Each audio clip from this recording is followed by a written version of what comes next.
Hi guys, I've mentioned before about my obsessions with fantasy novels like The Lord of the Rings and films and TV shows like Star Wars and Star Trek being the things that really got me into wanting to write and create stories. But I must mention that something else helped with that creative writing as well: video games.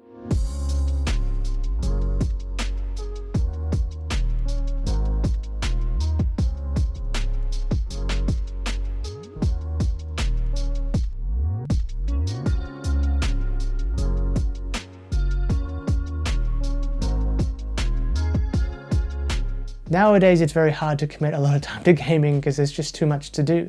But when I was growing up, I had plenty of time to learn and play various different games. But even though the mechanics were one of the things that made the games fun to play, the thing that really impacted me was their stories. I think for me, the big touchstone about games was the world building, and that also relied upon the mechanics of that world building and how your characters interacted with it, but also the rich history and story that came along with that.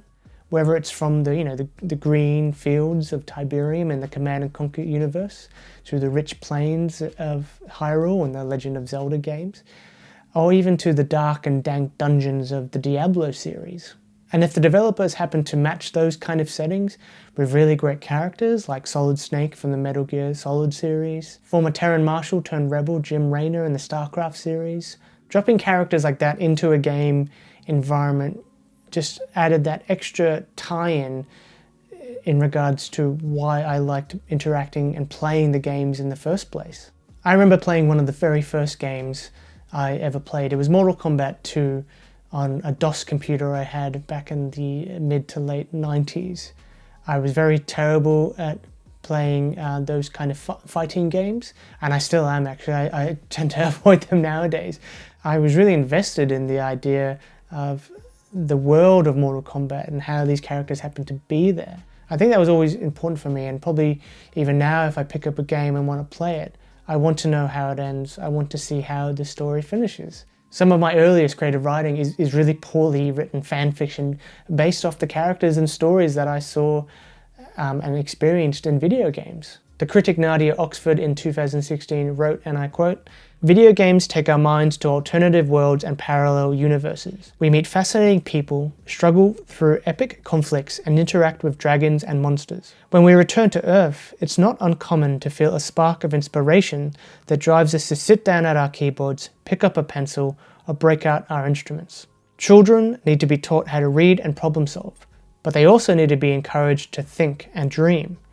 And video games are a very powerful catalyst for creative thought and expression." And I couldn't agree more with that. I wanted to get the perspective of an actual gamer and someone who actually works in the video games industry, Ryan Scott Murphy, who I'll link his channel in the description below. I wanted to get his general thoughts and what video games mean to him.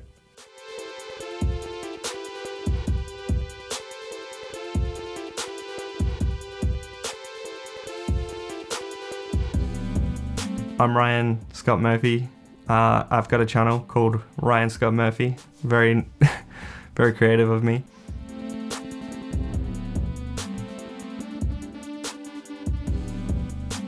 Mario 64.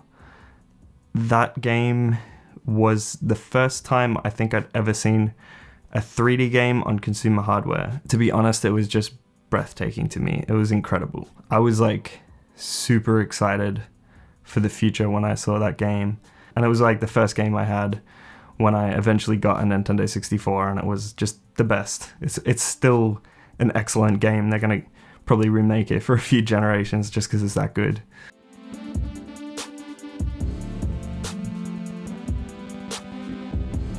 So I'd say the way that some games make me feel is like cooperative, team, like I'm part of a team. Probably something like being part of a team, and that's like really satisfying. A lot of the time they make me feel frustrated, which gives me something to push against after some time.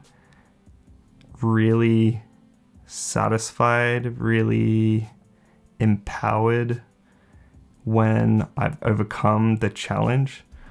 I think that's a large part of what games are about. It's like just having some arbitrary goal to struggle against.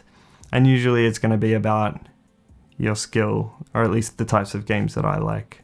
With something like Apex Legends, which is what I play the most at the moment, and before that was Rainbow Six Siege, just being really focused and really in the moment.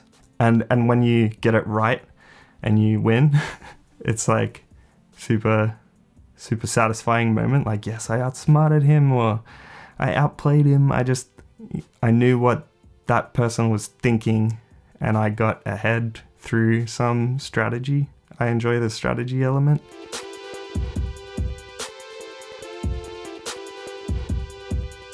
Yeah, so Super Mario 64, definitely one of the big ones. GoldenEye 007 was then the next one after that I played the most. Probably most of these are going to be Nintendo 64 games, because that was like the main console I had in the glory days of my parents being able to afford anything at all. And we lived near this video shop where I rented almost every Nintendo 64 game that came out. Perfect Dark, Zelda, Ocarina of Time. Zelda is like a huge one. I've never been able to enjoy the 2D Zeldas after playing Ocarina of Time. Oh, and Command & Conquer Renegade, which to me was like the precursor to enjoying Rainbow Six Siege. All my friends at school, we were like Command & Conquer fans, and Command & Conquer Renegade was like their first-person shooter game, and it had this multiplayer mode, and it had a lot of the strategies that I think make something like Siege or League of Legends or any of these type games good.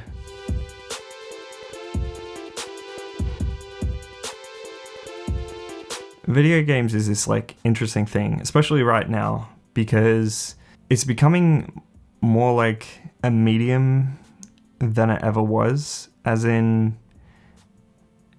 the old days. And by old days, I mean like 10 years ago and more. To make a video game, you really needed to know a lot of stuff, be able to code. You needed to know all the sort of foundational parts of building a game engine. This is for anything that's like more complicated than maybe like Tetris or something. You needed to know a lot of maths, a lot of coding, a lot of computer science. Then you needed to work a long time to build like a game engine. And then there's the game. And so then after you've got all that stuff right, if you had all that knowledge, then you have to build a game. So typically it would only happen at like large companies. But now the game engines and computing is so advanced and developed and sophisticated that making games is kind of something that anyone can do with an interest, with enough interest. You still need to learn coding to some degree and a bit of computer science, but the hard technical work of building game engines is not necessary every time. I think these game engines will only get better and better, and the tools to make games will only get better and better because there's such a huge market for games. I think this will continue to be true. I think we're just going to see it get easier and easier to make games, and many more people from many more places with many more voices and cultures and ideas will come in and start making games like we haven't really seen, at least in the indie scene. And I think this will be the most interesting place that we'll see developments in the future.